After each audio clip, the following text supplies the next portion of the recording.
जय श्री राम। आज कुछ स्पेशल ऐसा दिमाग में आया कि हमारी जो ये माताएं बहनें हैं, इनका किस तरह से दिमाग में एक चेंज आया है, कैसा ये बदलाव आया है। जब हम इस संसार में आए थे उस समय जो हमारी माताएं थी, उनके साथ में देखिए कितना बड़ा परिवार रहता था कि उनके सास ससुर है, यानी हमारे दादा दादी, चाचा ताया हमारे है, और सारी देवरानी जिठानियां मिलकर के रहती थी। एक ही रसोई होती थी, सभी लोग, इतना बड़ा परिवार भी सब एक नहीं हो।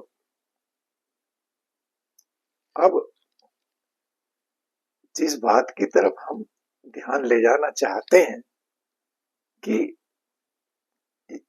जैसे ही एक बच्चे की शादी करती है, एक माँ अपने बेटे की शादी करती है, तो वो जो बहू आई है उसके घर में, नई नवेली दुल्हन, उससे ये आशा करती है कि मान लो उसके दो बेटे हैं, तो जिसके दो बेटे हैं वो ये उम्मीद करती है कि मेरे दोनों बच्चे मिल करके रहें।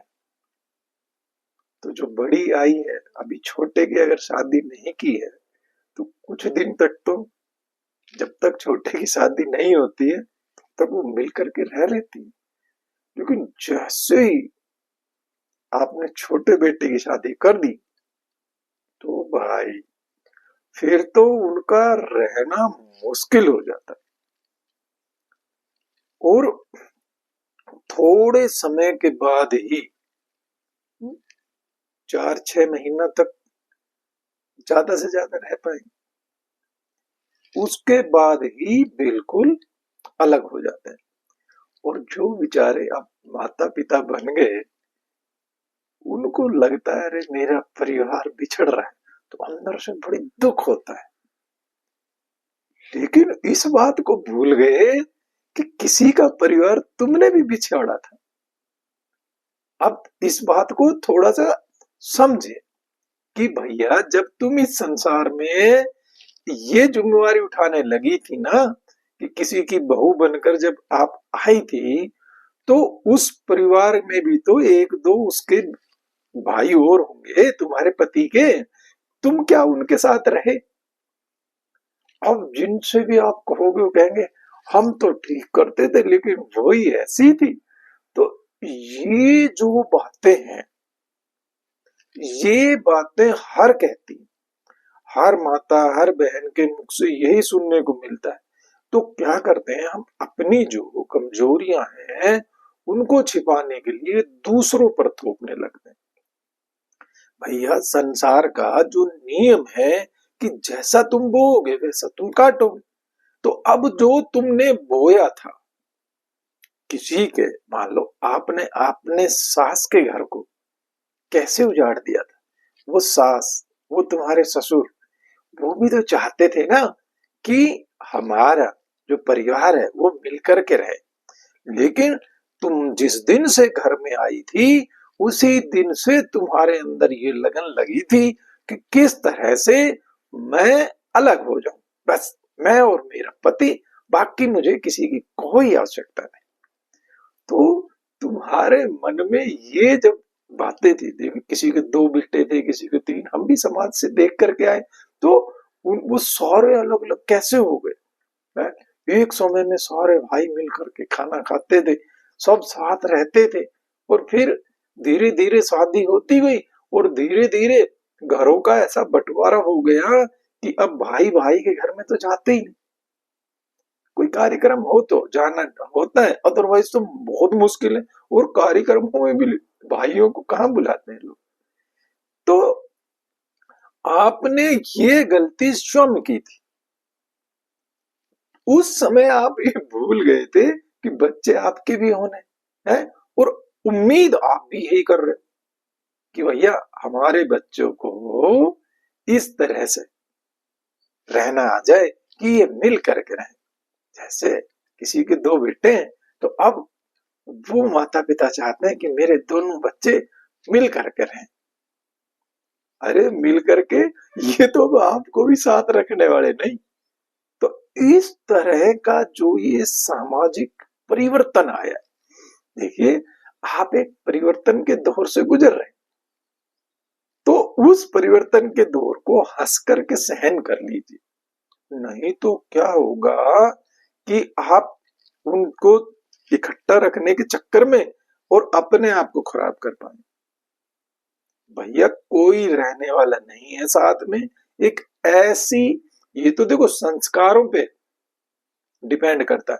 आपने क्या ऐसे संस्कार दिए, फिर चलो आपके बच्चे मान जाएंगे, जो आप बहुएं लेकर के आएंगे वो उनके परिवारों के क्या ऐसे संस्कार हैं। तो इस बात के लिए सिर्फ राजी होने के अलावा और कोई समाधान नहीं। आपको राजी होना है, आपके दोनों बच्चे खुश रहे जिस भी हाल में रहे, ठीक है भाई, अलग अलग रहे, कोई बात। अब क्योंकि एक पिता ने बहुत सुंदर मकान बना रखा है, एक पोर्शन बेटे का है, एक दूसरे बेटे का, एक मेरा ऊपर रहेगा एक नीचे रहेगा, अब वो दोनों वहां रह करके खुश नहीं, लड़ाई झगड़े होने लगे इन सब में चल करके। तो तब आप रोना मत, इस बात को देखना कि तुमने भी किसी का घर ऐसे किया था क्या। अरे किसी के दो बेटे तीन बेटे, तुम्हारा जो पति है वो भी तो किसी के भाई होगा, उसका किस तरह से तुमने घर उजाड़ दिया था। इन द सेंस कि उनके भाइयों को बिछेड़ दिया था, उनके माता पिताओं को बिछेड़ दिया था। अब तुम चाहते हो कि तुम्हें सुख मिले। ये कितने लंबे समय से बात चली आ रही है कि भाई बड़ी बहू ने काटी सीख और सारी चाली एक सिर। तो जो बड़ी बहू एक रीति निकाल जाती है जिस घर के अंदर से, फिर सारी वैसी चलने लग जाती। तो ये सब बातें आप सोच करके अपने आप को खुश रख सकते हैं। नहीं तो जीवन में सदा रोना बना रहेगा, क्योंकि हर माता पिता चाहते हैं ना कि मेरे बच्चे मिलकर रहे, और मैंने इनके लिए इतना सब कुछ किया, ये मेरे लिए ऐसा कर रहे। अरे भाई तुम्हारे बाप ने भी तुम्हारे लिए ऐसा किया था, ठीक है, तुम उनके साथ मिलकर के नहीं रहे। देखो ना किस तरह से हो गया। एक पिता बहुत अच्छी कोठी बनाता है, लेकिन आने वाली जो पीढ़ी है, जो उसका बेटा है, वो ही नहीं रहता उसके अंदर। और इलाके में सब पूछो तो पता लगता है अरे उनकी कोठी बहुत अच्छी, लेकिन बेटे ने अलग जाकर के कोई जहां सर्विस करने लग गई या जहां कुछ और हो, सेटलमेंट हो गया, वहां जाकर के फिर हो जाते हैं और वहीं पे कोई फ्लैट ले लेते हैं या वहां अपनी कोठी अलग बना लेते हैं।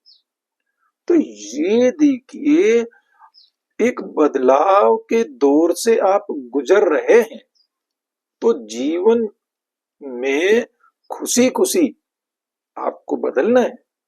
नहीं तो रो रो करके, देखिए ना, जैसे मान लीजिए साधु संत इस बात के लिए जीवन भर प्रयत्न करते हैं कि भैया हम जब भी संसार से जाए तो हंसते हंसते जाए, कोई भी उस टाइम पर टेंटे ना हो। लेकिन आप वहां पर रह करके ये प्रैक्टिस यदि कर जाते हैं तो आप साधुओं से भी बड़े हो। तो जैसे साधु अंतिम समय में इस कलेवर को छोड़ने के समय में भी प्रसन्न रहता है, ऐसे ही प्रसन्न रहना सीखिए कि भैया आपने ऐसा ही किया था, इसलिए आपको इसका फल भुगतना पड़ रहा है, कोई बात नहीं। और किसी ने मान लो ऐसा नहीं किया, किसी के एक ही लड़का था, तो अब वो सोच रहे भी हमने तो ऐसा नहीं किया। तो किसी का यदि एक ही लड़का था तो करते किसके साथ, उसके साथ तो रहना ही पड़ेगा। उसके सास ससुर को थोड़ा बहुत यदि तुमने तंग कर भी लिया होगा तो भी निकाल तो नहीं सकते। तो कुछ कुल मिलाकर के ये है कि ये हमारे जो अपने लिए हम जैसा ना बर्बादियां नसीब में लिखवा के लाए, तो भैया ये सब चीजें तो लिखित है आपके लिए कि जैसा एक ये ना एक चैन चली हुई है कि जो पीछे जैसा करता जा रहा है उसको उस तरह का फल मिलता जा रहा है। तो आप कब सुधरेंगे हैं? कब आप इन सब चीजों देखिए आप केवल अपने आप को सुधारिए, है ना भैया। अपने मरे बगैर स्वर्ग नहीं दिखता, ऐसे ही अपने सुधारे बगैर संसार भी सुधरा हुआ नजर नहीं आता।